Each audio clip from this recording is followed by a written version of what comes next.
you have a question, we have 2 microphone holders. Wait for a microphone to come over to you. When you ask your question, please start by giving us your name and your media outlet, and then ask your question. So once we get Coach seated, we will get things rolling here. Okay. You ready, Coach? Sure. All right. We'll start in the back. Go ahead, Michael. Thank you.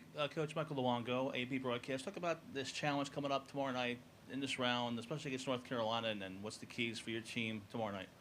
Well, it's a great challenge because, I mean, they don't put anybody out on the court that can't defend at a high level or score at a high level. And I think one of the things that separates this Carolina team so much is the way they pass the ball. So it all starts with your transition because they get out and run. The only thing that in our league that is close to this is Iowa when it comes to how quick they get out after a made basket. And Carolina just keeps putting more forwards out that can continue to get out. They do such a great job with their first 3 steps of getting out on the break in every area and throwing the ball ahead. So you have to get back. I mean, there's no you can't be in the middle of the court. You can't be wondering who you have. You can't be thinking about who's going to get the rim. If you're first, you've got to get the rim. And the other thing that they do such a great job in is not just the offensive rebounding in the half court, it's the offensive rebounding in transition. So everybody's got to not only get back and stop the ball, be protective of the rim and the shot, but you got to get back and find a man to box out. And then their offensive rebounding is astounding with what they do in the half court. And the key for us offensively is to get great movement, have great decision making on the break, whether it's the break is there, whether it's not. But you cannot give them live ball turnovers. They do as good a job as anybody in the country at turning your turnover into a dunk or a layup. And they have a lot of length, and they try to really shrink the court because of the way they come off the wings and because of the length of the forwards. So there's no question that decision making and all-out hustle, with a purpose, getting back defensively, and then just being really ready to rebound constantly are going to be keys to the game. All right, we'll start in the back row, seated right here at the end. Mark. Coach, Mark Narducci, the Philadelphia Inquirer. A lot of times if people don't star right away, they get impatient. But Yogi, his freshman year, averaged under 8 a game. Could you just talk about his evolution from them and what he has grown the most in, Sure. and where you see him maybe even for the next level? Well, you know what Yogi did such a great job of? He was one of the best players in the country his senior year in high school, and he won 2 state championships and finished the runner-up for a third as a sophomore. And he came in and completely immersed himself with his teammates because we had guys like Victor Oladipo and Cody Zeller, Christian Watford and Jordan Hulls and Derek Elston were seniors. And he was a tremendous leader in his own right for us with the way that he delivered the ball, the way that he defended, made open shots. And he did a fantastic job with that. And what he continued to do over time was get more and more confidence scoring the ball, more and more confidence defensively. One of the great workers I've ever been associated with when it comes to not only how hard he practices, but what he does extra. And what he's done this year is he's totally taken his leadership to another place. And I think that's what's made him even that much more of an incredible player because he not only leads his teammates, but he shares, he talks to them constantly. And Yogi is a very, very smart player, smart person, but he's a very, very smart player. And sometimes when guys are really smart, they don't always understand how much you have to share your knowledge with your teammates. And he does an excellent job of that. And I think in turn, he's been impacted so much by them, not only because the other guys are talented, but because he feels that confidence back from them because he sees it come out on the floor. So I think here's a guy that has always had, he's been a known player back in the Midwest since probably the 5th grade. And what he's done is to do whatever it takes for his team to be successful. And this year he's at a high. And I think his next coach in the NBA is going to be very, very happy with the player that he's going to get because Yogi is not only a guy that can make the NBA, but he's a guy that's going to be able to impact teams going into April, May, and June. And that's what you really want the deciding factor of a player to be. Not are they draft eligible, not can they make the NBA, but can they go in and really impact a team. And I think he's heading there. We have one 4th row, and then we'll get a couple up here in front. So go ahead, Ed. Tom Ed Barkwist from Daily News in Philadelphia. There's a lot of history in Philadelphia with this tournament, and certainly with Indiana. What is your sense of that and the 81 game for sure? What's your sense of the history in Philadelphia? Oh, I think it's tremendous. And when you look at the national championships that have been won here, they've heard about that this week. I wish we could take them and tour the Spectrum. We should go take a picture outside in the lot there. We had a great day today. We went and practiced at the Palestra, and they'll understand how big that is. To me, that's a bucket list deal for me, for us to be able to get in there. And that was fantastic. But they know the history, and they see the pictures, right? Because the Sports Illustrated cover of Isaiah Thomas hangs in our locker room in a full, size poster, and they know the history. But they're basketball fans, so they understand that Philadelphia has got great basketball. It's one of the great basketball cities in the world, let alone the United States, and not just because of the history, but because of the way people keep honoring the tradition by the great teams that are here, and by the fact that so many really good players and coaches keep coming out of this area. So I have only played in this building as a coach one time when I was at Marquette. It was a big Monday against Villanova. It was incredible. I told them from the very beginning, they have no idea how exciting it's going to be in that arena, but it's like everything else that we do, whether it's history, whether it's being in this level, we have got to stay absolutely locked in to what we're here for, which is defending and competing against an outstanding Carolina team tomorrow night. Go here in the front, right in front of Coach. Brett Friedlander, Wilmington Star News. Tom, for those of us from North Carolina who haven't seen a lot of your team since December 3rd, in what ways have you guys improved the most since that night at Cameron? Well, I don't know if there's been any team that has been held more accountable to what they did from December 2nd before, than this team. And we've had to live with a lot of that back home. But the good thing for these guys is they don't let it affect them. All they did is get better.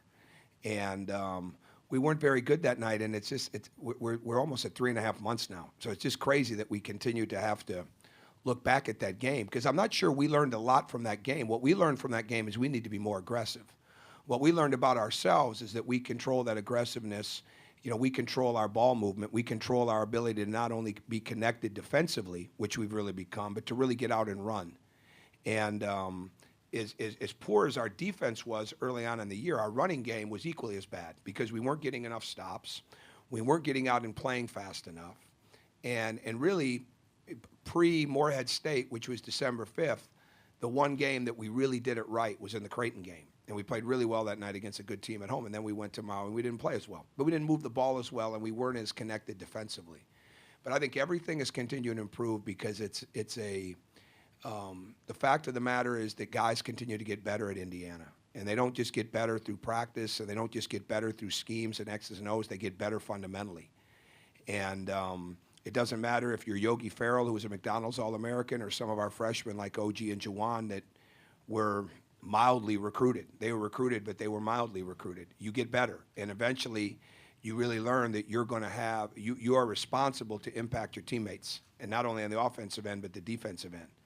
And I think that's been the biggest thing for us. And we've never lost 2 games in a row, so they're absolutely resilient. They learn from their mistakes. They build on their successes. And there's never been a time where I walked into practice or walked out of practice thinking that we had some guys that were full of themselves. We've not had that at all. And I think that's got a lot to do with why we're here today. We got a couple here in the second row. Let's start with Adam, and then we'll go to Shannon after that. Hey, Coach. Adam. Adam Zagoria, SMY. You mentioned Yogi with the NBA. Just your thoughts on the new draft rules and how it might help some of you guys on your team, like maybe Thomas, and also your thoughts on Coach Calipari saying yesterday he's going to put his whole team, including the walk-ons, in. Yeah, I don't have many thoughts on what he did. I haven't read that story, but we're all part of the same group that that was involved behind the scenes in these decisions, or pushing it to get it to this point. And I think it's really good. But we haven't spent a lot of time. I understand the new rules, but we haven't spent a lot of time on that. And so we'll get to that. We'll get to that. And hopefully we don't have to get to that for a while. But I think anything that allows them to make the best decision possible, to get the best level of exposure. But it still comes down to this. There's still very little real, honest, truthful, unfiltered, non-agenda-driven feedback. And the whole key is to get that feedback, because so many mistakes are made because people get into the other part of it. And there's so many opinions and voices, and everybody's got an idea on it, but there's very, very few decision makers. And the trick is to really understand what the decision makers see get your people to understand that, which we've been pretty fortunate with that at Indiana, and then build from there. But that's the most important thing, and I do love the new rules, and hopefully they're here to stay, and we'll see how it goes. All right, Shannon. Shannon Ryan, Chicago Tribune. You mentioned OG being mildly recruited. Just wondering if you could explain, how he's gotten to this point, how he's grown this season. And it seems like, at least the last couple games, he's had like a really important play or a high energy play. Just what's he bringing to the team right now? Well, he's really brought that since right before Christmas, and then going into the Big East season, with the culmination of James Blackman getting hurt. Well, OG was already going to play. I mean, it wasn't like James Blackman's injury affected him from getting minutes. What it did is it increased his role, because it made us bigger when James went out, because we had one less true backcourt player. But at the end of the day, OG is being developed that way. And OG is a guy that it's not about positions, and it's very little about positions with any of our guys, because if they want to play in the future, it's very little about positions in the NBA. And it's very much about being multidimensional, versatile, skilled, being able to shoot, being able to defend different people. And OG is fitting that bill. But what happened for him in December is he really learned how to sustain intensity. His work ethic has been strong since the week he arrived at Indiana. And it just continued to get stronger. The other night, Sunday night, we're not practicing Sunday. I'm in there working. It's 11 o'clock at night. The music's going. There's Juwan and OG. They left sometime after 1. I mean, that's just the level of work ethic that they have, that they want to be in the gym getting better. So he's got a tremendous passion, but he's learned how to sustain the intensity. He's learned that he can do more things defensively than he ever realized. He's a good shooter, and he's learning more and more about the spacing of the game, the passing of the game, making decisions and reading, and he's very, very humble and wants to get better. And so when you've got those combinations, you can't help but have success. We have one final question. We're in row 4. Bob, just raise your hand real quick, Bob. Yep, go ahead. Tom, Bob Cooney, Philadelphia Daily News. You talk about your team being resilient, and you have a fourth-year point guard. Just talk to that. Like, how much does it, in this day and age, how much does that mean, having a fourth-year point guard? How luxurious is that for you to have that, and how much it lends to being as resilient as they are? Well, it means a lot, because to go to the 3 Sweet 16s in 5 years, the 2 teams that went back-to-back had experience. They had Jordan Hulls. Cody Zeller was young, but he was a very savvy player, right, at his position. Victor Oladipo grew. We got to grow older together, with that team. And then those guys left. They got drafted in the lottery or they graduated. And so then you're starting with young guys again. And Yogi's been that guy that needed to grow up into being that leader. And so now you take him and his ability to play and lead, and you take Max Bielfeldt, who's gotten tremendously better here, and Nick Zeisloft. The highlight of my day is just watching Nick Zeisloft get a dunk out there. He could barely touch the rim when he got to Indiana as a grad transfer from Illinois State. Now he's in our drills dunking the ball like it's nothing, right? You want that. When guys are getting better, and they know they're getting better in practice, and they can carry it out to the games, all right, and they see each other working the same way. It's not like 75% of the guys work hard, 25% leave as soon as practice is over. That stuff all carries into them. As coaches, we might get mad, but the players lose respect. And these guys have got a tremendous amount of respect for one another, and I think that carries into the resiliency, because they don't feel like they're going to get beat, because they've got a connectedness to one another, and that helps. We may get beat, but the bottom line is, don't lose the game because you gave up on something. And these guys have really worked hard to overcome that and have had some huge victories this year because of that connectedness. And I think that's where the resilience manifests itself. Okay. Thanks, Coach. Thanks. Hi, Dan. Hi, Mike.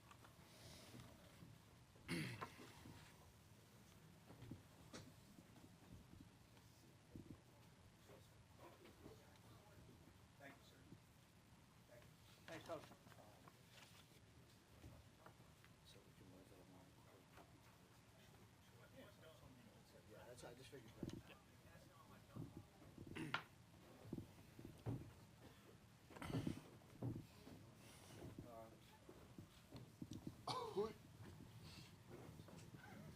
Okay, we have Thomas, Yogi, and Nick. Once again, if you have questions for any of them, raise your hand. We'll bring a microphone, name, and outlet before you ask your question. We'll start here in front with Zach. Zach Drapkin, Babel.com. Thomas, as a freshman, how daunting is it to face teams like Kentucky and North Carolina in the NCAA tournament? Oh, it feels great to face these teams. When you play for a great team like Indiana in year in the NCAA, you expect to face nothing but the best teams, and it feels great to do that. Okay, let's start here in row 2. First, let's start at the end of the row. I'm sorry. Yeah, let's go that way, and then we'll come to the end of the row. Go ahead. Thomas from Rochester, going back to Philly now. Do you have any family or friends coming to the game tomorrow night? Yeah, I got some family and friends coming. Just, I guess, who else coming, and what's it going to be like to play in front of them and stuff again? Just a couple of family members just coming to see a basketball game. All right, let's go to the end of the row here with Dan. Dan Gelson, the Associated Press. Yogi, how have you seen the freshmen progress throughout the season? How do you see them impact in this game, considering how influential OG and Thomas were against UK? Well, I feel like we've been preparing, for moments like this from the summer, beginning of the season, and I feel like they've grown so much with their impact that they have on the court. But not only that, I feel like their preparation has grown, and that's why they've had such a big impact on this team. And we saw the potential in them from the beginning of the season. OG, Juwan, Thomas, Harrison, just the way they go in and play like they're a veteran, like a senior, like me and Nick. They don't go out there and play timid, scared. They make a turnover, get on to the next play. But I'm just happy for them and the way they've stepped up. We'll go to the 4th row. Bob, go ahead. Just raise your hand real quick so we can see it. Yep. Yogi, Bob Cooney from the Philadelphia Daily News. A heralded player out of high school staying in college for 4 years is kind of an oddity now. How much have you grown, a senior now? If you look back at yourself as a freshman, as a sophomore, how much have you grown? How much different of a player are you now than you were then? I feel like I'm very much of a different player. Just the way I've changed my mindset when I go out and play, just different reads. Being a 4-year player, I've been in the game for a long time, so I feel like each game gives you something different a little bit, but most games are pretty much the same throughout. And when you played under, such a great coach as Tom Crean, who's taught you a lot of things, you can be a great player. And then right behind him, go ahead. Greg Logan of Newsday for Yogi.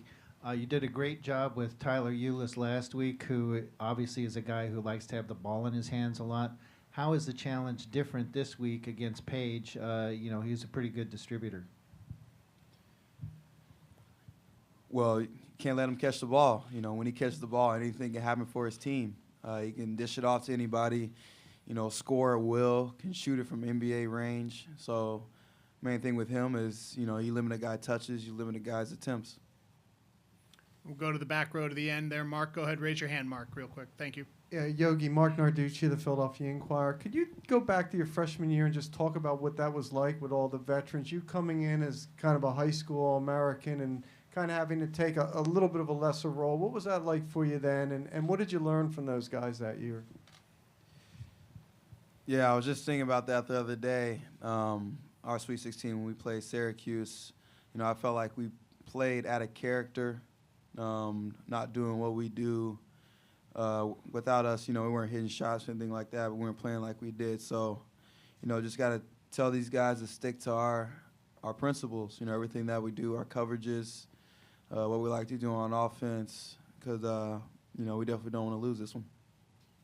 We'll come all the way over here, front row. Dana, go ahead. Dana O'Neill with ESPN. Thomas, Coach Crean just talked about your confidence and how it's evolved over the course of the season. How do you feel about your game right now, and how long did it take you to kind of get to where you feel like, okay, this is who I am and who I can be? I knew who I was and what I had to do and what I could be when I got here. It was just a matter of me just learning the process. Sticking with my teammates. Even when I'm wrong, my teammates always help me out through it. And I just push myself to get better each and every day. Stay in the front row. Just step up real quick so they can see it. Aaron Kasner is from Penn Live. From an outsider's perspective, it seems like Coach Crean is often on the hot seat. People talk about his job security a lot. What does that do to you guys, and how do you feel now that you've reached a Sweet 16? Why don't we go with Nick? We don't pay attention to too much about that stuff, but Coach Crean has helped us ever since we all got to campus. We always believe in Coach Crean. He believes in us, and he's trying to get us better in every aspect of our lives, whether it's on the court, off the court, in school. It's the full deal for him. He loves each and every one of us, almost like sons, and you know we love him too. Back here in the front row, Zach. ZachDrapkinVavel.com. Does facing a #1 seed add any fire for you guys? Nick. They're a great team. I mean, they're a #1 seed for a reason. They play well and play fast, and they're very athletic and talented. I mean, it adds some motivation to go out and get them and prove what we're about. But we just, have to stick to playing their guys and doing what we do out there on the court. All right, we'll go back here. Yep, row 3. I didn't see it back there. Sorry about that. Jim O'Connell, Associated Press. Nick, Coach Crean just said the highlight of his day was you dunking during the drills. He said you couldn't even get the rim when you got here. Is he telling the truth or exaggerating? He's not telling the truth with that. I've been able to dunk for quite some time, as much as people might not think I can, but it wasn't a Thomas dunk. So, I mean, it was just a little dunk. I mean, I don't know what he was laughing about with all that, but. We'll do one final question, Adam, here in the second row. Thomas, Adam Zagoria, SNY. You went against the Kentucky Bigs. Now you get the North Carolina Bigs. Can you just talk a little bit about the challenges of going up against Bryce and Kennedy and those guys, and also your thoughts on the Kentucky Bigs, Scal, and you obviously had a very good game against Kentucky. The Kentucky Bigs are great. They're coached by a well-coached coach. Their coaches are out there always trying to push them. They have a great team around them. Fortunately, we got the job done for them against them, and going against UNC. It feels great to finally go against them. Bryce Johnson is a great athlete. Gets out there in transition and carves out space in a low block. So does Meeks. This is a great team with great post players. We just got to stay disciplined and go out there and with the mindset of trying to win the game out there. Okay, thanks, fellas.